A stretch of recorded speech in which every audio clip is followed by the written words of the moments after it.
May dalawang paraan paano kunin yun. Yung una, gagamit tayo ng plumb bob. Nakakita na ba kayo ng plumb bob? So, ang plumb bob is ginagamit yung karaniwan sa construction. Meron tayong string na ganito. Tapos sa dulo ng string, meron dyang cone na metallic cone. Ganito itsura. Nakakita na kayo ng ganyan? Yes po. Oh, yes. So, saan ginagamit yan? Sa construction, di ba? Para malaman kung tama ang, ano ba yan? Tama yung pagkakahilig ng iyong pader. So, hindi siya nakaslant or nakayuko. Tapos, pag nagpaplatada, gamit din yan para pantay-pantay yung pader mo. So, sa physics, ang gagamitin natin dyan, aalamin natin kung ano yung center of gravity ng ating mga objects. Okay? So, isa ito sa isang method na ginagamit. The other is the analytical method.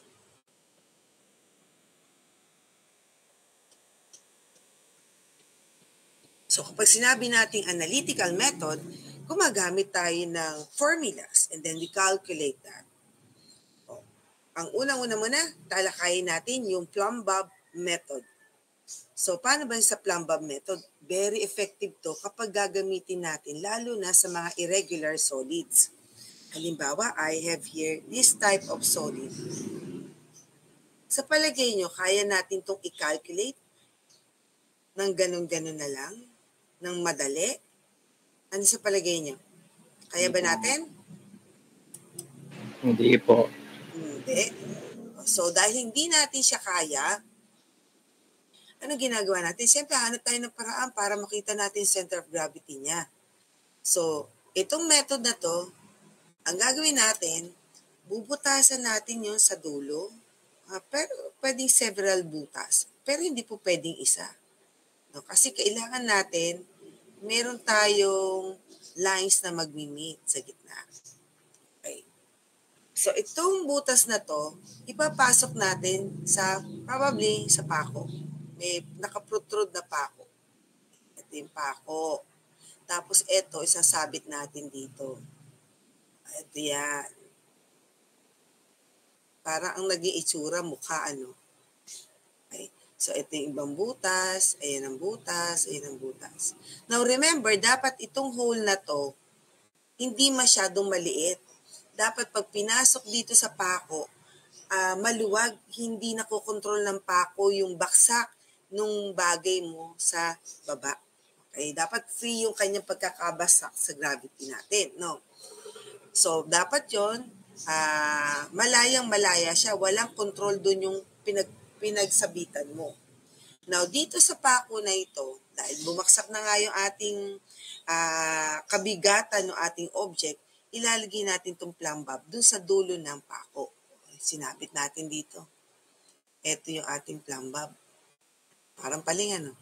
Ating plumb bob natin. Kusa siyang babaksak ng pababa. Okay, dahil syempre, hatak siya sa yung ating gravitational force, no? So, itong tali na to, ang ginagawa dyan, pinapahira ng tina, uling, o kaya chalk. Tapos, nakalaylay siyang ganyan, nakapatong doon sa ating object. Pipitikin ito para yung chalk na yon, yung sa linya, mag-a-adhere doon sa ating bagay. So, halimbawa, ito yung butas na pinaglagyan natin. Yung unang pitik natin ng linya, ng plumb bob, ito yung naging linya niya. Ayun yun. O susunod, tatanggalin uli natin, iikot natin, lalagay natin ito sa isusunod na isang butas. So, kung nangyari yon, ito uli yung pako natin. Tapos, ito yung isa pang butas natin. Parang dumami yata. Okay. So, lalagay uli natin yung plumb bob natin dito, hulog natin. Tapos, pipitikin natin para yung markings natin dito sa string, mag-mark dito sa ating bagay na to. So, halimbawa, ito yung ginamit nating figure, tapos nagkaroon siya ng linya na pa ganito. And same, doon sa iba pang butas, nagmark tayong ganyan.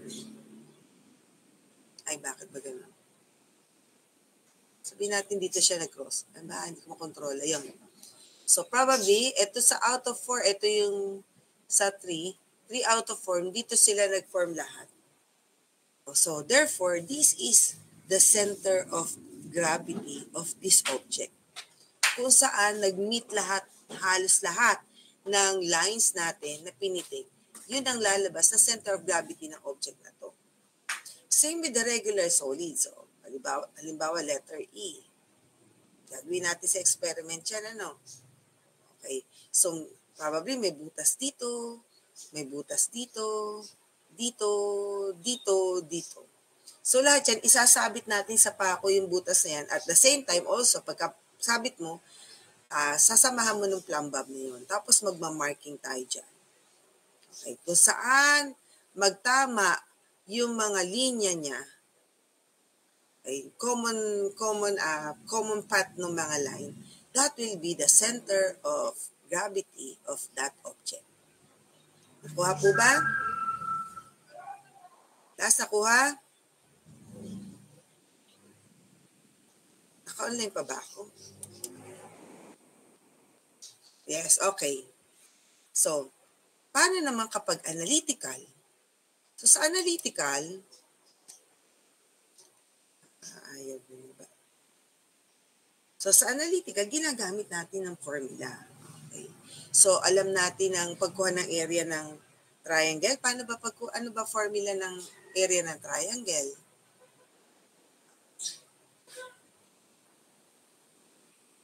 Ano ang formula ng triangle? Anybody? Yeah, tama as well. Somebody take note of those who participate in our discussion. Okay. So, that is base times the height divided by 2. How about the circle? This is pi r squared. How about the square? Sabihin natin S2 at S2. Area is S squared. How about the rectangle? This is the base and this is the height. So this is area is base times the height. Where in here, the R is this one, R. Okay, and this is the base and this is the height. This is the base and this is the height. Now,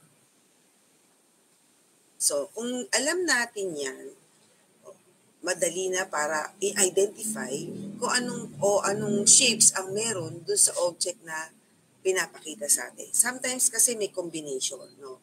Kagaya ni letter E kanina. Ano yung mga combination na shapes dito? Rectangle, pwedeng may square, pwedeng may rectangle uli. Okay? Pwedeng ganon. So, kakailanganin natin yung knowledge natin ng pagkuha ng area ng mga shapes na yon. Ano pa yung isa? Pag-locate ng point. Okay? So, hindi ba sa trigo, meron tayong Cartesian plane. So, hindi ba pag naglo-locate tayo ng point doon sa space, inaalam natin kung ano yung x component niya at saka y component niya. So, ito para malocate natin, dapat alam natin ano yung number niya sa x-axis. So, sa y-axis niya, sabihin natin 3 din. So, if this is positive 3 and this is positive 3, in order to locate this certain point, ito yung sinasabi natin 3 and 3, wherein this first 3 is the x component and the another 3 is the y component. Now, this is very important para malocate natin yung center of gravity ng isang bagay. So, kukunin natin yung area ng composite na yon, tapos aalamin natin nasan yung x niya at saka y ng kanyang center of gravity ng specific shape na yon. Okay, example. Letter I. Okay. So, meron tayo dito 3, meron tayong dito 5. Ano gagawin natin? We will determine the area. Area is equals to base times the height. So, pwedeng 3 times 5, and the area is 15. Sabihin natin this is in meter, 15 square meter. Now, asan ang center of gravity nitong rectangle na to? So, sa rectangle, para makuha natin ang center of gravity, di ba dapat nasa gitna? So, anong kalahati ng 3? 1.5. O dapat nandito yun, 1.5.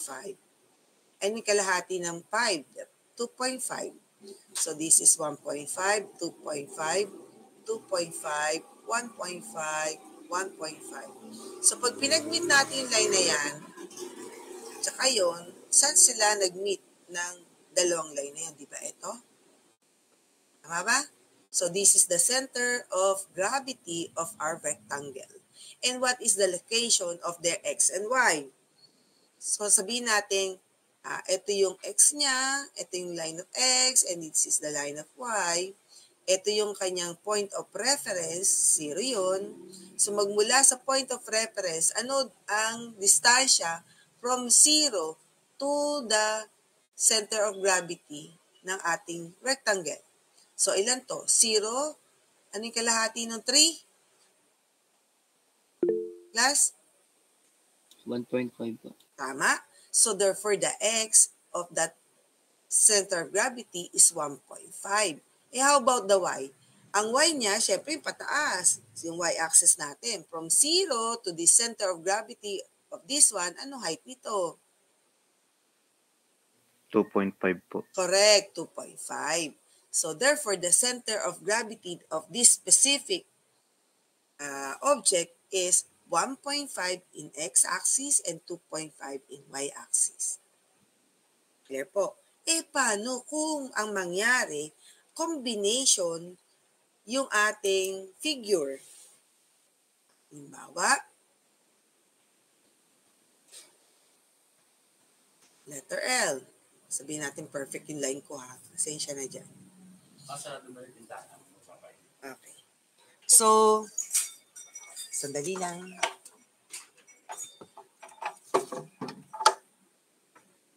Okay. So, ilan ang possible na shapes ang nandito? Dalawa po. Dalawa.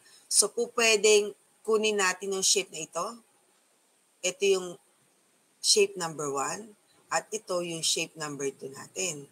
Or po pwede rin naman, kung ganito yung figure, pwede namang ito yung shape number 1 mo at ito yung shape number 2 mo. Correct? Okay.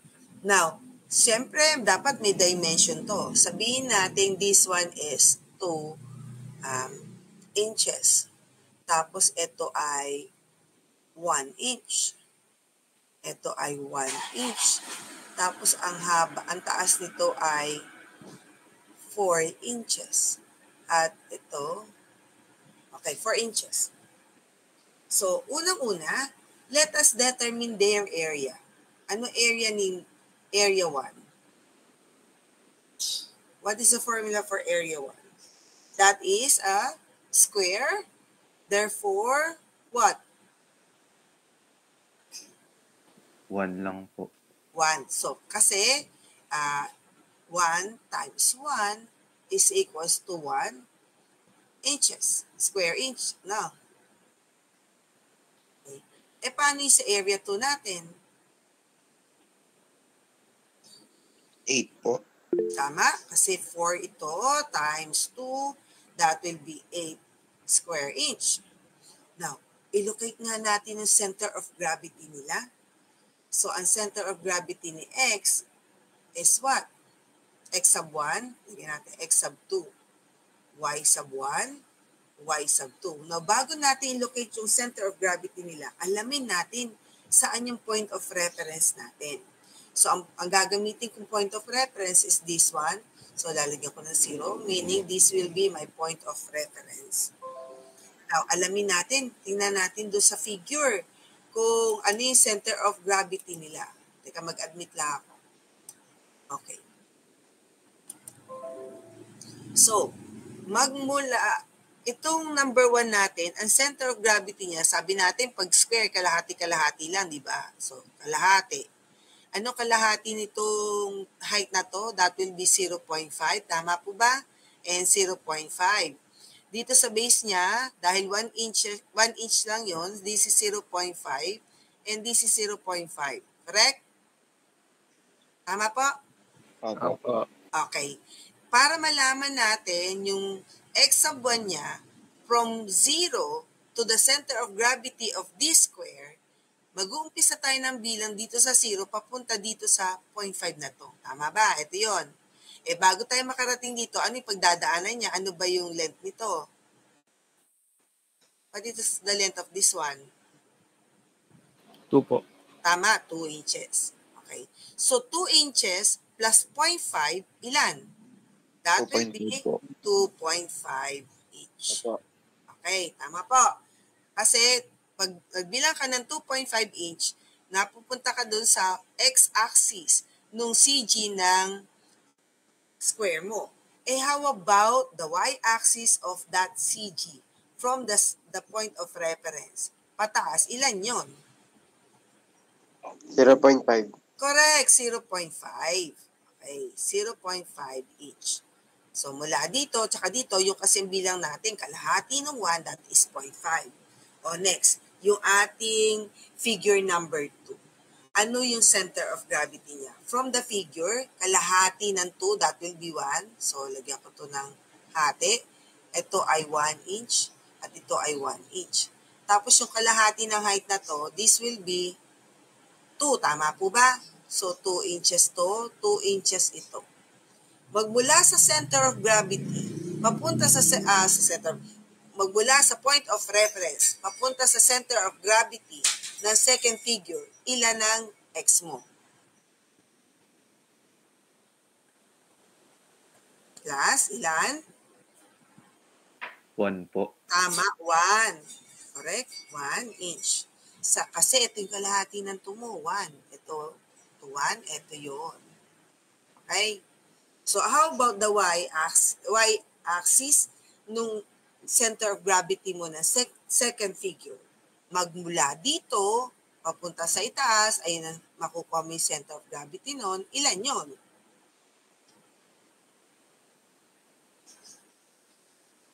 Ilan? 2 po. Tama, 2 inches. Now, nalaman na natin ang area ng dalawang figure. Nalaman natin ang x and y axis nila na location. So, paano natin kukunin ang center of gravity? So, pagkuha natin ng center of gravity, we have a formula. Sa x-axis ng center of gravity, ang formula niya, kapag area yung kinuha mo, area 1 times x sub 1 plus area 2 times x sub 2. Kung marami yan, i-add mo pa ulit dito. Tapos, i-divide mo yan sa summation of your areas. So, ibig sabihin lang, kukunin natin ang summation ng A1 at A2 mo. So, therefore, A1 plus A2 is 9 square inches. May A1 tayo, 1 inch times, x sub 1, 2.5 inch plus area 2, 8 square inch pala ito. Square inch times 1? 1 po. Tama, 1 inch. So, x ng ating center of gravity will be 1 times 2.5, that will be 2.5, plus 8 times 1 is 8 divided by 9. So, these are all cubic inches sa itaas. At ito ay square inch. So, ika-cancel natin yung square inch. Matitira na lang ay inch. So, what will be our answer? 3.39 po inches. Ilan iho? 3.39 inches po. Okay, so 3.39 inches. So, this is the location in x-axis ng ating center of gravity. Paano naman po yung ating y? Now, pagkuha sa y, same formula ang gagamitin natin. Dagdag lang ako ng slide. Same formula gagamitin natin, but this time, instead of x sub 1, gagamitin natin ang y sub 1.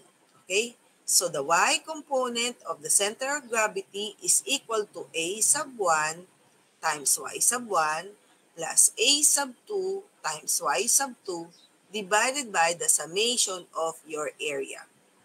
So yung a sub 1 natin is, balikan natin yung unang slide. A sub 1 is 1 times 0.5. Okay. So, yung A sub 1 natin is 1 square inch times 0. Ilan ba? Nakalimutan ko. Ilan? 0.5 inch. Okay. 0.5 inch plus 8 square inches times how many? Yung susunod na yung y natin, that will be 2 inches. Okay, so 2 inches divided by 9 square inch. So therefore, the y component of your center of gravity is equals to 0.5 cubic inch plus ilan? 16 cubic inches divided by 9 square inch. Abay, baba. Ingat. Oh, ang mangyayari ilan? This will be 16.5 cubic inches divided by 9 square inch. Nakakancel yung square inch, matitira ay inch na lang. Ano yung magiging y component natin? 2.28 inch po. 2.28. 2.28. Therefore, the center of gravity of this composite is has a y component of, ano uli yung y component natin? Y component of 3.39 inch and x component of 3.39 inch and a y component of 2.28 inch. Okay po? So kung babalikan natin yung figure, 3.39 and 2.28. Nagkagulo na. 3.29. So probably nandito yon. Tama ba? Tama ba yung answer natin? 3.39? Ma'am, Oh. yung ano po, yung una po, yung panghuli po pala, 1.83 lang po yun. 1.83. Okay. So this one is 1.83. Eh yung isa, bakit 3.39? 1.17 po ata. kasi sobra yun. Opo, Kasi 1.17 lang po. 1.17, 17 lang po. okay.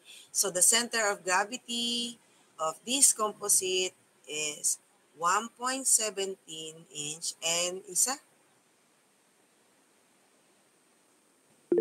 1.83. So kung ilolocate natin to, yung 1.17, eto yon, nandito yon. Lagpas nung center of gravity ng una nating figure, tapos 1.18, eto yon. So most probably, nandito yung center of gravity natin. Center of gravity. Okay? Kung ito ang isosolve nyo, ganitong klase ng figure, yung paghahati, pareho din ang lalabas na center of gravity. Okay yan? Naintindihan po ba? May question ba? O magdadagdag pa tayo ng isang example? Ha, class?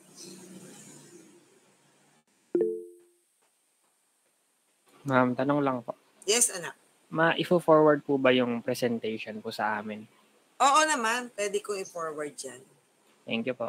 Oo, kaya lang hindi ko ako makapag-record, walang record itong Google na nakuha. At lahat yata ng Google meeting ngayon, walang record. Okay po.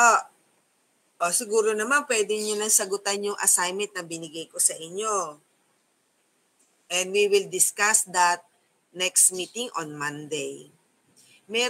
Gusto nyo ba magbigay pa ako ng isang example doon sa ating sa ating torque? Okay, sige, magbibigay ako sa example. Magsasara lang muna ako ng gate, ha? Sandali lang, ha?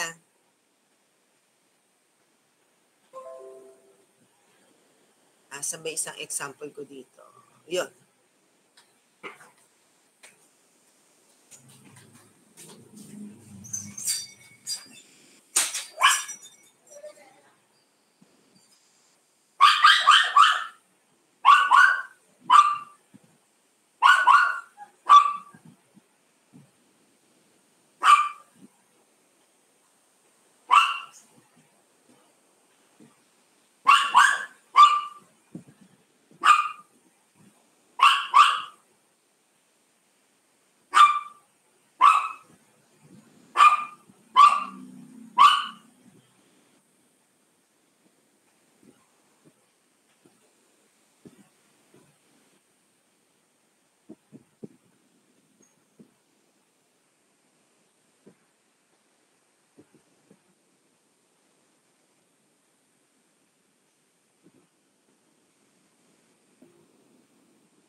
Okay na, game na? Ready na kayo? Aray. Ouch. Ready na kayo? Okay. So, I have here an example. Maliwanag ba yung example natin? Okay.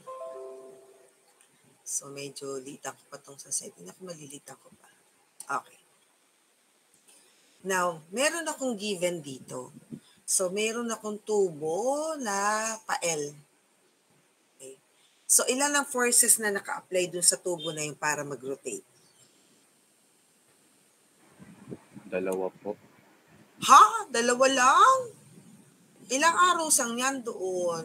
3 po. 3. Now, this one has this, I have here F sub 1, F sub 2, and F sub 3. So, si F sub 1, may angle siya ng 25 degrees. Si F sub 2 ay merong 30 degrees. Tapos itong isang F sub 3 natin, hindi binigay ang angle, pero binigay yung triangle niya, which is 3 and 4. Okay? So, ang distance daw nito, mula dito hanggang dito sa isang ating force number 1 is 0.2 meters. Magmula doon sa puntong yon hanggang dito, ang distance niya ay 0.3 meters. Tapos mula dito hanggang dito, ang distance niya ay 0.4 meters. Now, in this problem, we are asked to determine the value of our F sub 3, wherein the F sub 2 is 300 Newton and F sub 1 is 200 Newton.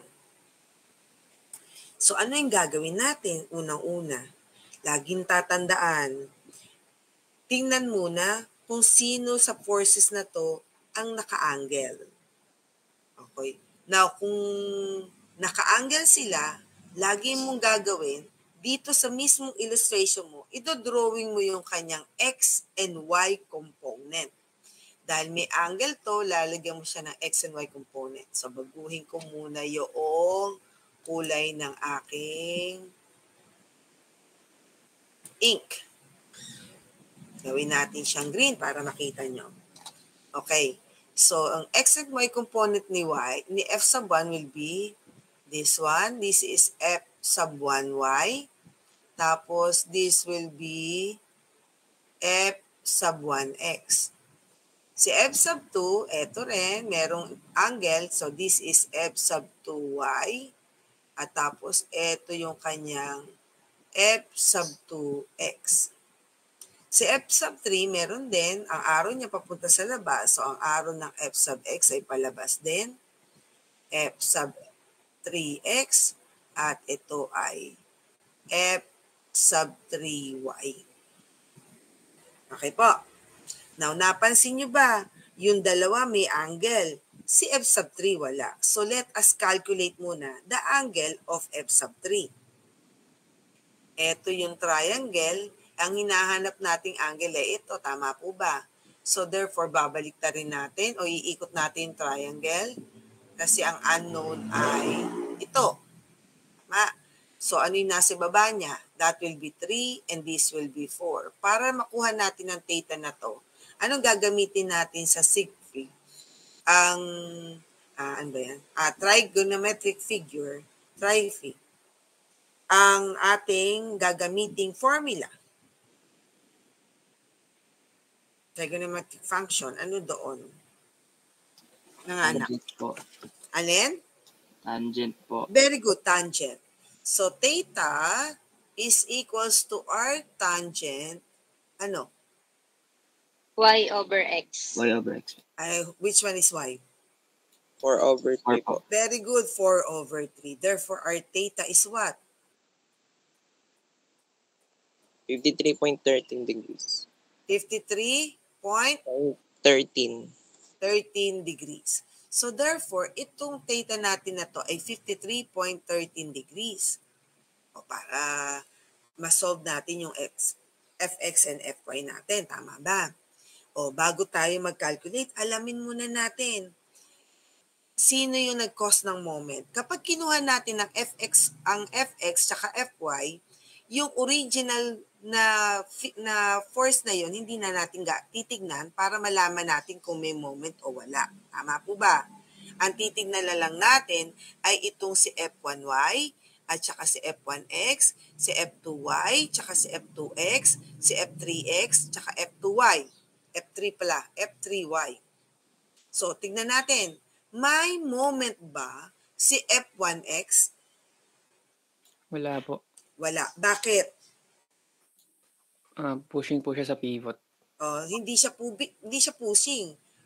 Nag-ano siya, hatak.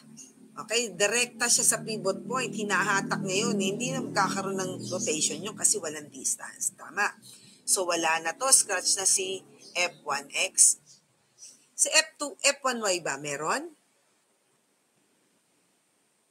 May pivot point ba may pivot point. May moment ba si F1y? Meron po. Meron. So, check si F1y. Kaya lang, wala tayong value ni F1y. Let us calculate F1y is equals to what? Gamitin natin yung 200 niya. F1. Tapos cosine sine.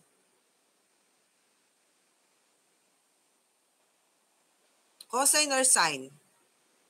Sine. Sine. Sine 25 degrees. Therefore, this is 200 sine 25 degrees. F1y is what? 84.52 po. 84.52 Newton. Okay, may F1y na tayo. Kasi may moment siya. Si F2y ba merong moment?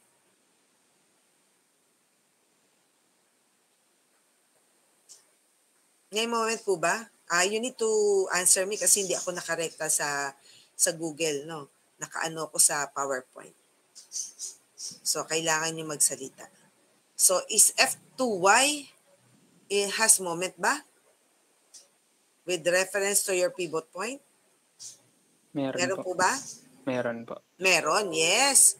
Meron, check. So, kailangan natin alamin ang kanyang value. F2y is equals to F2. Sine cosine? Sine. Sine 30 degrees. Therefore, this is 300 sine 30. F2y now is what? 150. Ano, anak? 150 po. 150 sarado? Opo. Yes po. 150 Newton. Now, tingnan natin si F2x. Meron bang moment si F2x?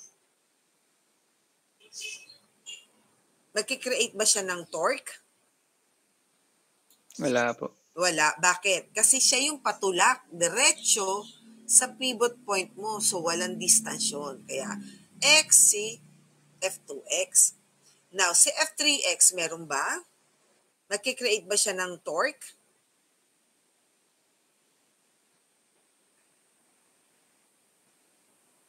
Nagkikreate ba siya? I-extend nga natin yung line of action niya. Ito si F3X.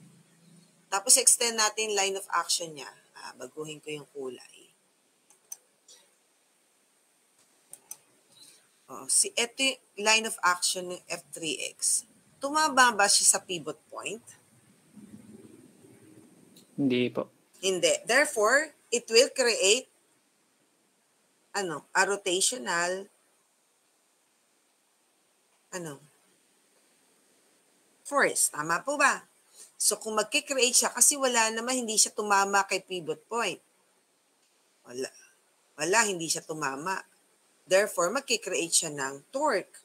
So, ngayon, kailangan natin makuha yung value ni F3X. F3X is equal to F3. Sine, cosine? Sine. 9. Bakit sine? Nasaan na theta natin? Cosine po. Tama, cosine. 53.13. And what is cosine 53.13?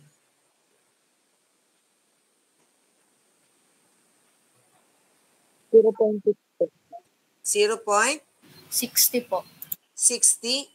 F3. Okay. Si F3Y, meron bang moment? Magkikreate ba siya ng torque? Pag in-extend natin ang line of action ni F sub 3, ito yun. Ito. Kumukurba yung aking pansulat. Ito.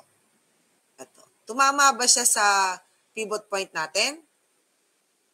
Di po.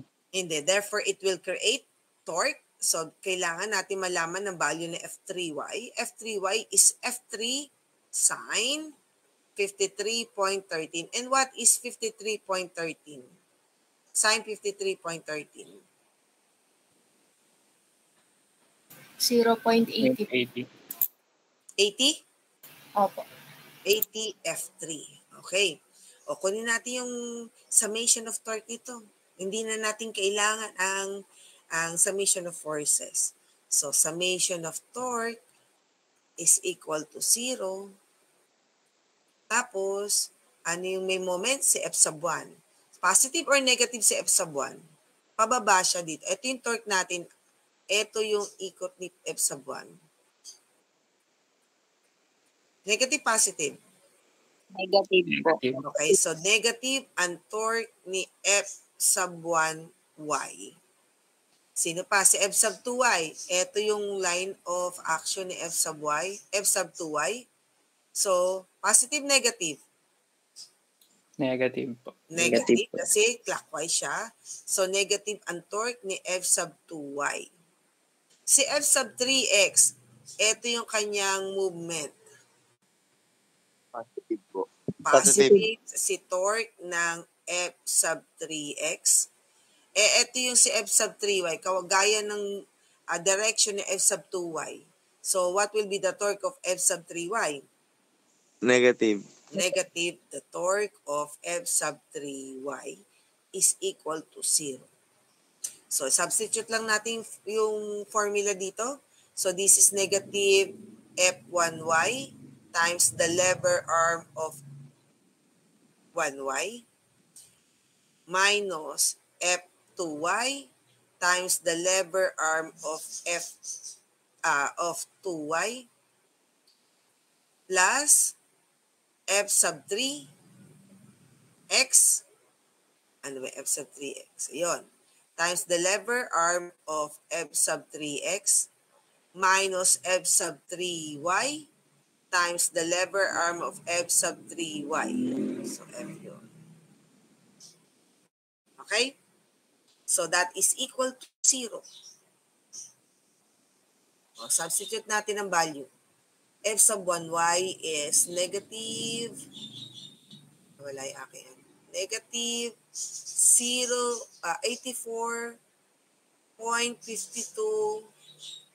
Ano yung L sub 1y niya? Magmula pivot point, papunta dito sa F sub 1y, ilan ang distance? 0.2 po. 0.2 meters. Now, take note, naka-meter siya, tapos Newton ito. minus F sub 2y, 150 Newton times the LF2y. Magmula sa pivot point, papunta kay F2y. Ilan? 0.5. Very good. 0.5 meters. Plus F sub 3. Ang F sub 3 natin ay F sub 3x ay 0.60 F sub 3 times the lever arm. Ito yung si F sub 3 natin. Pag in-extend natin ang line of action niya, ito yun.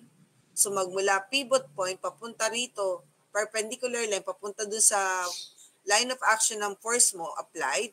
Ano distance ito? 0.4 po. Very good, 0.4. Okay. Tapos, minus F sub 3y, and that is 0.80 F3. Ano yung lever arm niya? Ito yung 3y natin. Ito yung line of action niya from the pivot point to that line of action. Ilan yon?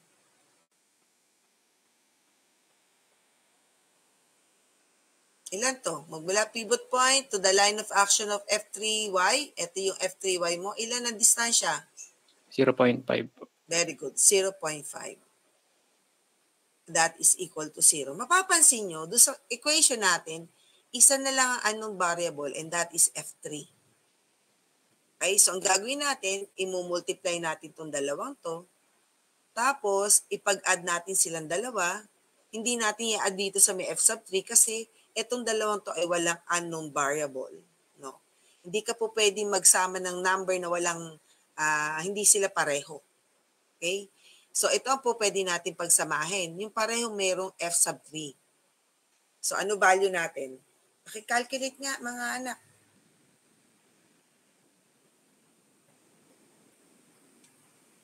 Ay, sorry.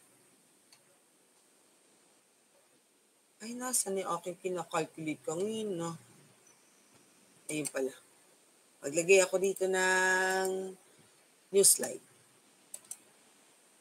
Okay, sino? 84.52 times 0.2, ilan?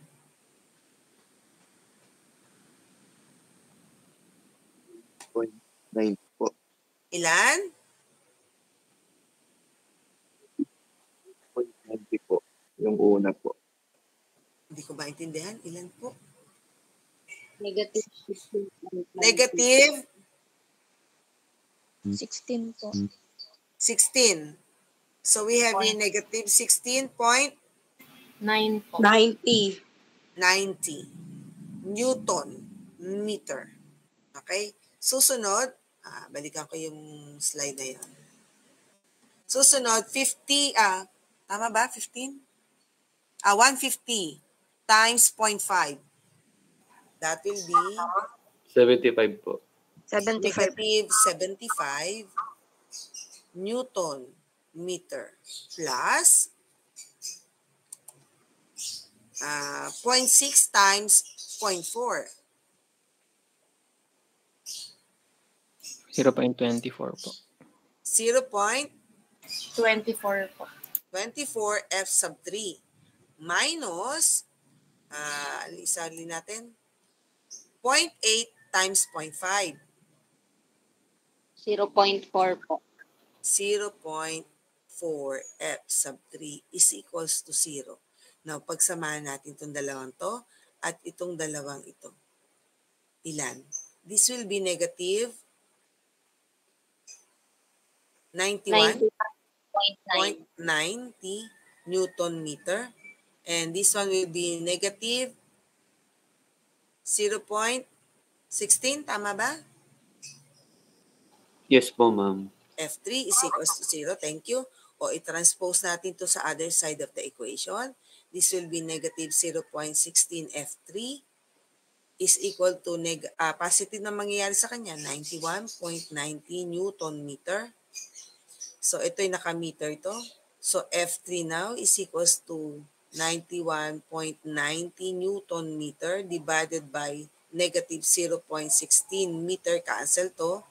F3 now is equal to negative what? 574.30. 5? 7. 74? Opo. Opo. Point? 38 po. 38 Newton. So kung kukunin natin ang sig fig niya, pwede natin itong gawing 570. Tapos may indication siya na negative, ibig sabihin yung F3 niya ay pababa. Tama po ba?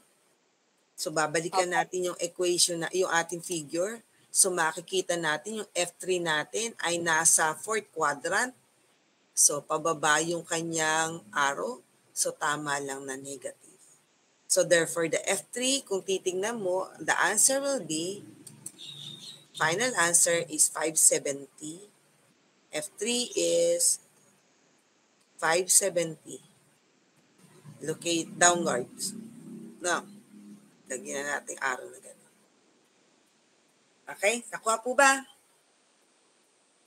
Opo. Okay. So, probably there will be like that sa exam. So, kailangan alamin nyo lang kung sino yung magkakaroon ng moment. Sa kaya, tapos titignan nyo, asan yung point of reference or the torque. Point of torque or point of, yung point ng pivot point mo. So, dapat alamin mo yun. So, titignan mo din ang distansya para malaman mo kung sakto ba siya na merong distansya dun sa pivot point mo o tinutumbok na niya mismo yung pivot point niya. Kung tinutumbok ng force na yun ng pivot point, ibig sabihin walang rotation yun. So, therefore, there's no calculation. Now, itong tinuro ko sa inyong solution, this is the easiest part na hindi ka malilito. So, meron kasi isa pang klase ng pagsosolve ng problem na ganito. Halimbawa, meron ka diyang ganito, beam. Tapos nag-apply ka ng force dito. And this is your force with a theta. And this is your pivot point. Another way of solving for this one is, sinasabi nga natin torque is equals to force times the lever arm. Paano mo kukunin ang lever arm? So, ang gagawin mo, i-extend mo lang yung line of application ng force mo. Teka muna, nahagilap ko pa yung aking, ayun ba yan? Ito. So, ito yung line of force mo. I-extend lang natin. Dapat diretso yan. Kadiretso yan. Pasensya na. May ngatog. Okay, yan. Ito yung line of force mo. Sabihin natin yan yung may arrow. Tapos, ano yung perpendicular line mula sa pivot point papunta doon sa line of force mo. Ang perpendicular line, dapat dito, papunta rito. Ibig sabihin, magmula sa line of force mo, may 90 degrees ka doon. Papunta dito sa pivot point mo. And you're going to calculate for this L. Okay? So, kailangan, dahil nakabuo siya ng triangle, kung nakabuo siya ng triangle, this is your given theta. Tapos, ito yung may angle na 90 degrees. Ito yung lever arm mo. Ito yung lever arm. So, it should be, dapat alam mo yung length nito. May given length yan.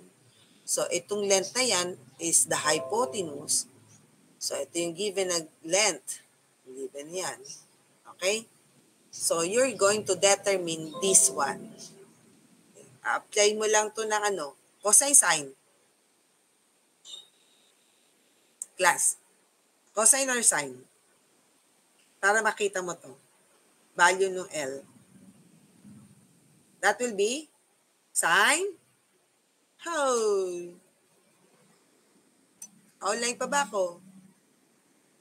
That will be what? Sine theta. So this will be sine theta. Ay, dito pala yan. Sine theta is equals to L over G. And L is equals to G sine theta. Makukuha mo yung value ng L na to. Yan, yung L na yan. So makukuha mo na yung torque, force times the L.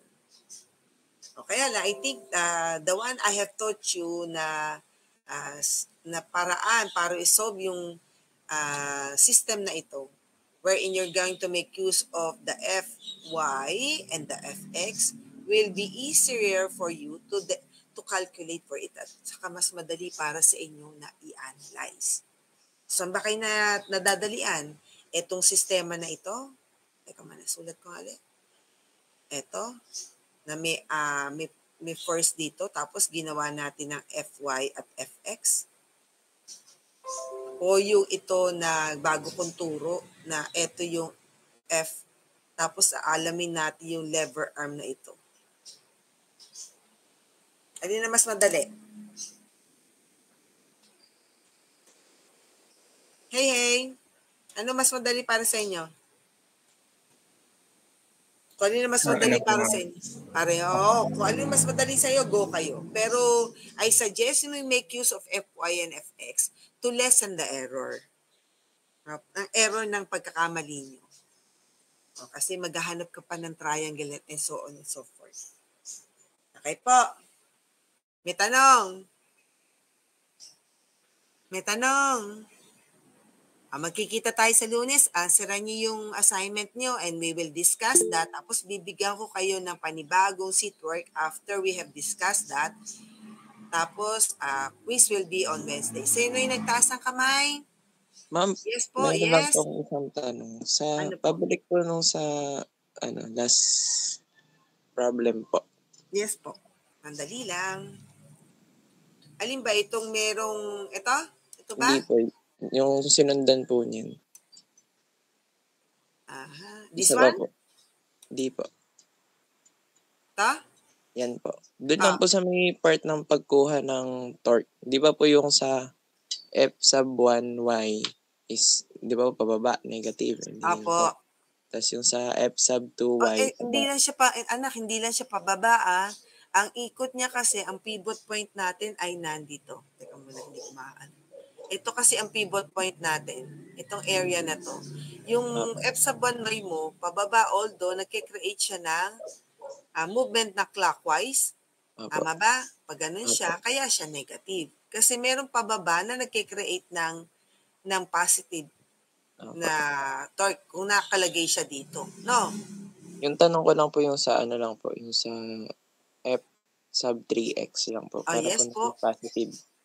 Bakit naging positive? So, eto kasi yung direction ng F sub 3x mo. Okay. Gawa tayo ng isang slide. So, eto yung ating figure. Eto yung F sub 3x. 3x mo. So, eto yung pivot point mo. Kapag hinatak siya yan, ang rotation niya pataas. Hindi siya yung hatak na hinatak mo dun pababa. Napaka-imposible nun. Kaya siya naging positive. Kasi ang hatak niya pag ganito, na ang probability tataas siya pag ganito. Kaya siya naging counterclockwise. Napaka-imposible kasi na ang hatak mo ganito tapos bababa. Karaniwan, ang hatak na pag ganun, tataas siya. Okay po. Thank you po. Okay na yan? Apo. May tanong pa po ba? Last, may tanong pa? May tanong pa po ba? Wala na po, ma'am. Wala na. Pwede ba mag-open kayo ng camera tapos magpipicture ako and then I will see you on Friday. Monday pala, next week.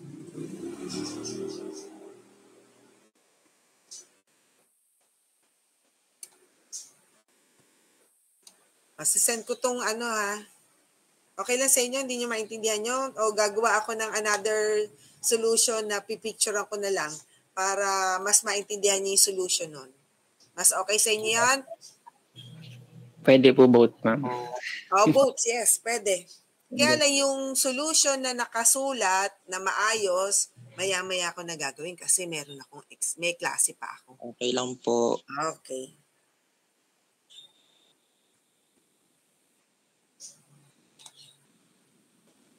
Paano ko ba palalakihin? Nakalimutan ko na. Okay, full screen. Okay, open po ang camera. Hello, Bulos! Hi, ma'am. How are you doing? I'm fine. Okay na. Asa pa iba? Aba, si Lustre gumagala yata. Papunta sa kusina. Magbe-breakfast na yan. How about the others? Kindly open your cameras. Pwede rin kasama sa picture ang family. Gisingin ko lang po, ma'am. Si Peralta para kasama yung may katabi siya ng parang nagbe-breakfast na. Na Miss Dayan. Okay na. How about the others? Joshua, yes. Michael, Mark Andrew, Paul, John, Jose Marie, and the others. Sige na. Minsan lang makita ng magang-maga. Ako rin, natatain na rin ako. Bilisan yun. Lustre. Tayin na ako. Dali. Pagbila ko ng 3, smile. 1, 1, 2, 3, smile. Isa pa. Waki. 1, 2, 3, smile. Okay, I'll see you on Monday. God bless See you, everyone. ma'am. God bless. Thank you, ma'am. Maraming salamat.